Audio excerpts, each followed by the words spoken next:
اسی طرح ہمارے بعض مذہبی اسکالرز وہ رفع الیدین کے مسئلے کو بہت ایشو بناتے ہیں. فرض کر لو اگر نبی سے صراحتاً رفع الیدین نہ کرنا ثابت نہ بھی ہو, فرض کر لو, اول تو ایسا ہے نہیں, نبی سے صراحتاً یہ ثابت بھی ہے کہ آپ نے تکبیر تحریمہ کے علاوہ رفع الیدین نہیں کیا, لیکن اگر یہ نہیں بھی ہوتا تو ہمارے لیے صحابہ کا عمل بھی اس بات کی دلیل تھا کہ نبی نے آخری عمل ترک رفع الیدین کیا ہے. صحابہ سے بھی یہ ثابت ہو جائے نا تو کافی ہے. اور صحابہ سے کیسے ثابت ہے؟ امام بخاری کے شاگرد ہیں امام ترمذی, جب رفع الیدین کرنے کا تذکرہ آتا ہے وہ کہتے ہیں وَبِهِ يَقُولُ بَعْضُ أَهْلِ الْعِلْمِ مِنْ أَصْحَابِ النَّبِيِّ صلی اللہ علیہ وسلم, یہی بعض صحابہ کا قول ہے رفع الیدین کرنا. جہاں نہ کرنے کا تذکرہ آیا نا کہ تکبیر تحریمہ میں کرنا ہے, اس کے علاوہ کہیں نہیں کرنا, یہ والی جب حدیث لے کر آئے تو اس کے نیچے لکھا امام ترمذی نے وَبِهِ يَقُولُ غَيْرُ وَاحِدٍ مِّنْ أَهْلِ الْعِلْمِ مِنْ أَصْحَابِ النَّبِيِّ صلی اللہ علیہ وسلم, یہی اصحاب علم میں بہت سارے صحابہ کا قول ہے, بہت سارے صحابہ کا مذہب ہے. یہ سمجھتے ہیں کہ نہیں سمجھتے؟ اور بخاری یہ جو صرف یہ جو ہے نا کہتے ہیں حنفی لوگ رفع الیدین نہیں کرتے, ایسا نہیں ہے. صحیح بخاری کے راویوں میں بہت بڑی تعداد ایسے راویوں کی ہے جو رفع الیدین کے قائل نہیں تھے, جن میں سفیان ثوری رحمۃ اللہ علیہ جو بہت بڑے حدیث کے امام ہیں. تو یہ جو آج کل الزامات لگائے جاتے ہیں نا ہمارے اوپر, یہ اندھے مقلد ہیں, یہ نئی نماز انہوں نے گھڑی ہے, یہ وہ لوگ ہیں جن کے پاس علم عمق اور گہرائی نہیں ہے. بس یہ چند میں نے جیسے بھی قضاء عمری پہ بات کی نا, چند ریفرنسز ان کو یاد ہو جاتے ہیں, وہ پوری امت پہ تھوپتے رہتے ہیں بیٹھ کے. تو رفع الیدین نہ کرنا یہ بڑا قوی مذہب ہے. مذہب کہتے ہیں ایک تو وہ مذہب ہوتا ہے نا جو اسلام مذہب ہے اور عیسائیت مذہب ہے, ایک مذہب یہ ہوتا ہے کہ جو فقہا کے اختلافات ہیں اس کو بھی مذہب سے تعبیر کیا جاتا ہے. تو نبی صلی اللہ علیہ وسلم سے ثابت ہے. امام حنیفہ نے اس کو ترجیح اس لیے دی ہے کہ ان کی رائے یہ کہ نبی کے آخری عمل یہ تھا کہ نہ کرنا, کیونکہ نبی صلی اللہ علیہ وسلم سے رفع الیدین کے بارے میں مختلف حدیثیں منقول ہیں. بعض حدیثوں میں آتا ہے نبی صلی اللہ علیہ وسلم نے رکوع میں جاتے ہوئے, رکوع سے اٹھتے ہوئے, 2 سجدوں کے درمیان, پھر تیسری رکعت میں اٹھتے ہوئے, ہر موقع پہ آپ نے رفع الیدین کیا ہے. اور بعض حدیث ترمذی کی صحیح حدیث ہے بالکل, جس میں آتا ہے کہ نبی صلی اللہ علیہ وسلم نے صرف تکبیر تحریمہ کے وقت کیا, باقی کسی وقت میں نہیں کیا. بعض حدیثوں میں آتا ہے رکوع میں جاتے ہوئے رفع الیدین کا تذکرہ ملتا ہے, رکوع سے اٹھتے ہوئے نہیں ملتا, بعض میں تیسری رکعت سے اٹھتے ہوئے نہیں ملتا. تو اس سے امام صاحب نے استدلال کیا ہے, حنفیہ کا استدلال ہے کہ رفع الیدین کے معاملے میں نبی کا ایک عمل نہیں تھا, یا تو قلت سے کثرت کی طرف, پہلے بالکل نہیں تھا, آہستہ آہستہ آپ نے تعداد بڑھائی ہے, یہاں تک کہ 2 سجدوں کے درمیان میں بھی کیا آپ نے, صحیح حدیث ہے سنن نسائی کی.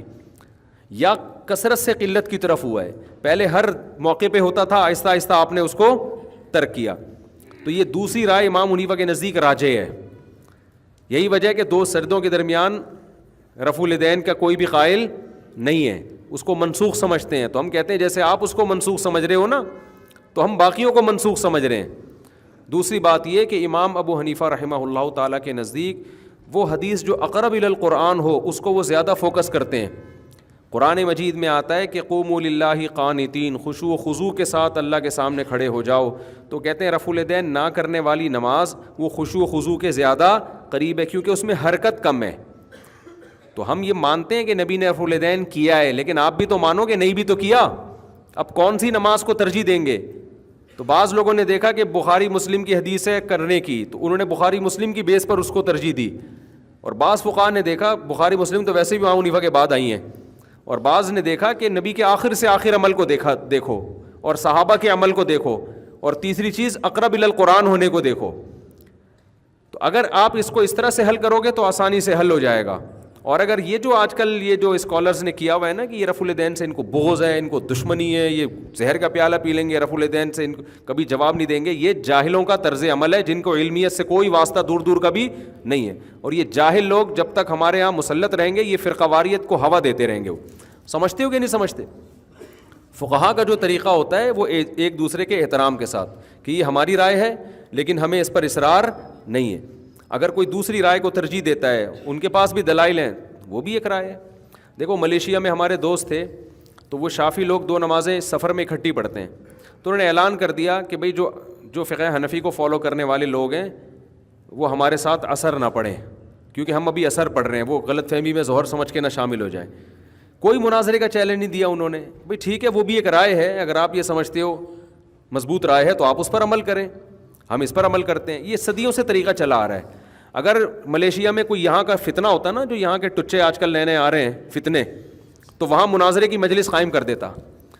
تو حنفی لوگ نہیں پڑھتے, وہ کہتے ہیں ہم اپنے ٹائم پہ پڑھیں گے. ہمارے ہاں جو حدیث میں آتا ہے 2 نمازیں اکٹھی, تو اس کی صورت یہ نہیں ہے کہ ظہر کے وقت میں ہی, بلکہ وہ جو میں نے کئی بار اس پر میں بیان کر چکا ہوں.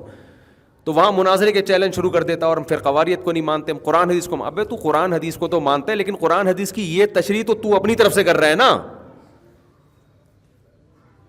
اگر آپ کہتے ہو اس تشریح پر حدیث ہے, تو ان کے پاس بھی تو حدیث ہے اس تشریح پر جو وہ کر رہے ہیں. تو آپ یہ کیا, آپ کی حدیث تو حدیث ہے, دوسرے والے کی حدیث ہی نہیں ہے. یہ جاہل لوگ ہیں جو یوٹیوب پہ مسلط ہو گئے ہمارے اوپر, اور پھر قواریت کو کیا کر رہے ہیں, آگ دے رہے ہیں. اور لیبل ہر آدمی نے بڑا اچھا لگایا ہوا ہے کہ میں پھر قواریت ختم کر رہا ہوں. ابھی ایک نیا فتویٰ آ گیا کہ ناخن پالش لگاؤ تو بھی وضو ہو جاتا ہے, مسح کر لو. وہ ایک نئے اسکالرز ہیں, وہ نئی نئی چیزیں مارکیٹ میں لاتے رہتے ہیں. وہ کہتے ہیں کہ جیسے موزوں پہ مسح کرنا جائز ہے تو اس پہ بھی مسح کرنا جائز ہے, نیل پالش لگی تو اس پہ مسح کر لو. تو ہر آدمی ایک, اس لیے ہم بار بار کہتے ہیں جو فقہ مدون ہو چکا ہے نا صدیوں سے, اسی کو فالو کرو. یہ نئی نئی چیزیں قرآن و سنت کے نام پہ ہی تمہیں الو بنائیں گے. ظاہر ہے انہیں تورات انجیل تھوڑی پیش کرنی ہے تمہارے سامنے. جب بھی کوئی نیا فرقہ لے کر آؤ گے, لیبل آپ کو اچھا ہی لگانا پڑے گا. اور یہ سمجھ لو, منکرین حدیث نے حدیث کا انکار کیا, انہوں نے لیبل انکار حدیث کا نہیں لگایا, لیبل لگایا ہم قرآن کو مانتے ہیں. لیبل کتنا اچھا لگایا نا. تو اصل بات یہ تھی قرآن کو بھی نہیں مانتے. تو آج جو لیبل قرآن و سنت کا لگا کے فرقواریت, ہر آدمی کی بات نہیں کر رہا میں کہ کوئی بھی قرآن و سنت کا لیبل لگائے, کچھ صحیح بھی ہوتے ہیں, لیکن بہت سے لوگ فرقواریت پھیلا رہے ہیں. قرآن و سنت کی وہ تشریح جو ان کی کھوپڑی میں آ رہی ہے وہ مسلط کر رہے ہیں, اور اس تشریح پہ لیبل کس کا لگاتے ہیں, قرآن و سنت کا. اور پھر فرقواریت پھیلاتے ہیں, وہ کم نہیں کرتے. تو لیبل پہ مت جاؤ.